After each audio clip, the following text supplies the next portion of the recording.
नमस्ते। आप देख रहे हैं लाइव शो। आज हम बात करेंगे छत्तीसगढ़ में मसीही समाज के खिलाफ बढ़ती हिंसा और चर्चों पर हमलों की घटनाओं के बारे में। हाल ही में रायपुर के पुलिस अधीक्षक एसपी द्वारा यह बयान सामने आया है कि घरों में प्रार्थना सभा या चर्च की अनुमति नहीं दी जाएगी। इस बयान ने मसीही समाज में हलचल मचा दी है। आइए जानते हैं कि इस मुद्दे पर छत्तीसगढ़ क्रिश्चियन फोरम के अध्यक्ष अरुण पन्नालाल और पुलिस प्रशासन ने क्या कहा, साथ ही पूरे प्रदेश में मसीही समाज के साथ क्या हो रहा है।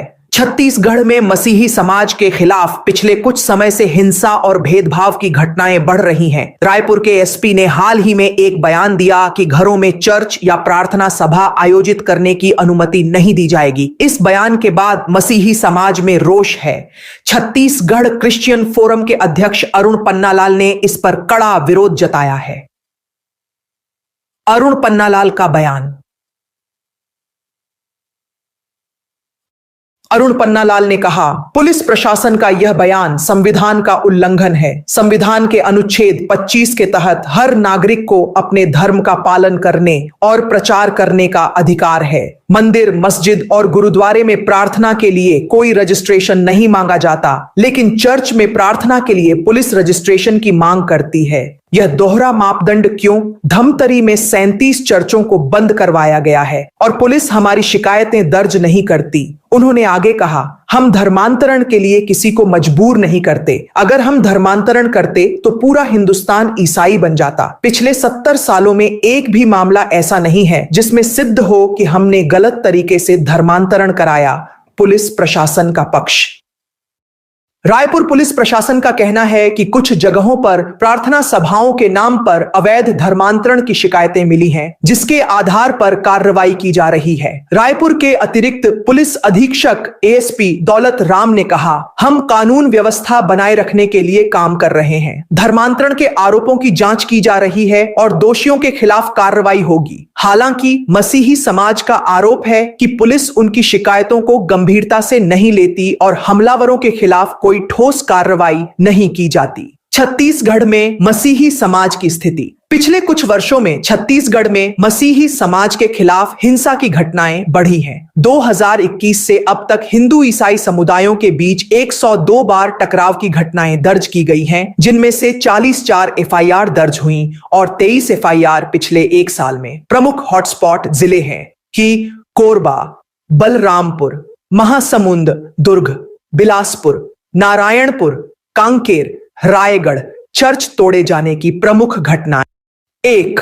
बिलासपुर, 18 अगस्त 2025।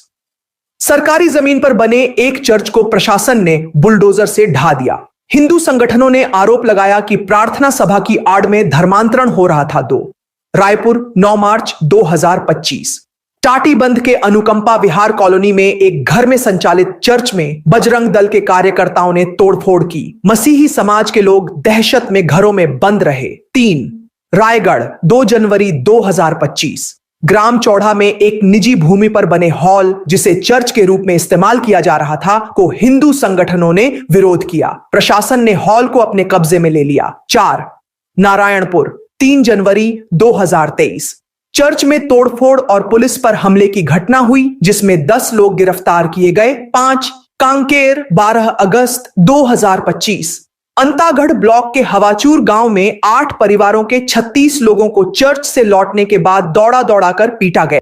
मसीही समाज ने इन हमलों के खिलाफ कई बार प्रदर्शन किए हैं। 24 जून 2024 को रायपुर में छत्तीसगढ़ क्रिश्चियन फोरम ने सांप्रदायिक हमलों के विरोध में रैली निकाली, जिसमें ईसाई, मुस्लिम और आदिवासी समाज के लोग शामिल हुए। अरुण पन्नालाल ने कहा, प्रदेश में अराजकता बढ़ रही है। निर्दोष आदिवासियों को नक्सलवाद की आड़ में मारा जा रहा है और गौ रक्षा के नाम पर हत्याएं हो रही हैं। छत्तीसगढ़ में धर्मांतरण का मुद्दा अब सामाजिक और धार्मिक से आगे बढ़कर राजनीतिक और कानूनी मुद्दा बन गया है। मुख्यमंत्री विष्णुदेव साय ने शीतकालीन विधानसभा सत्र में नए धर्मांतरण विधेयक की घोषणा की है।